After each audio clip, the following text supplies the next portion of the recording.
Good morning. তোমরা সবাই কেমন আছো? আশা করি তোমরা সবাই খুব ভালো আছো। আমি কিন্তু আবার চলে এসেছি আমার একটা নতুন ব্লগ নিয়ে।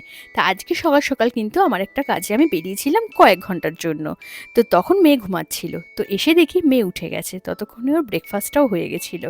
তো আজকে কিন্তু আমার কোনো ক্লাস নেই, আমি আজকে সারাটা দিন বাড়িতে, আমি আমার ছোট্ট ঘুর সাথে আমি আজকে সারাটা দিন কাটাবো। তো আমি কিন্তু যখন আসি তখন বাজে ঘড়িতে প্রায় 11টা। তারপর কিন্তু এখন আমি রেডি হয়ে গেছি আমার মেয়ে লাঞ্চটা করবো বলে। ওর দুপুরের লাঞ্চটার সাথে কিন্তু আমি অনেক রকমই সবজি দিই। গাজর, কড়াইশুঁটি, আলু, ঝিঙে, শিম, যত রকম সবজি পাওয়া যায় সবটাই অল্প অল্প করে দিই। তো প্রেশার কুকারে কিন্তু আমি হালকা বাটার, সামান্য হলুদ, সামান্য নুন দিয়ে প্রথমে ভেজিটেবলগুলো আমি একটু ভেজে নিয়েছিলাম।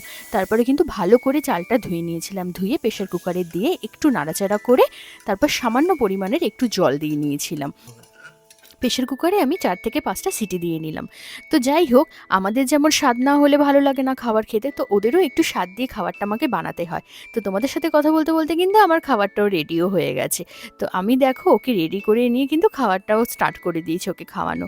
ও না কোলে এখন খেতে চায় না, একদমই খেতে চায় না। যখনই ওকে কোলে নিই না সারাক্ষণ কাঁদে থাকে।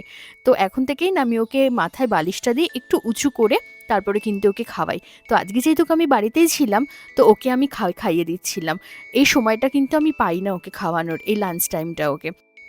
আমি আমার ভিডিওটা এখানেই শেষ করলাম। যদি আমার ভিডিওটা ভালো লেগে থাকে তাহলে লাইক করো, ফলো করো, কমেন্ট করো আর পাশে থেকো। বাই।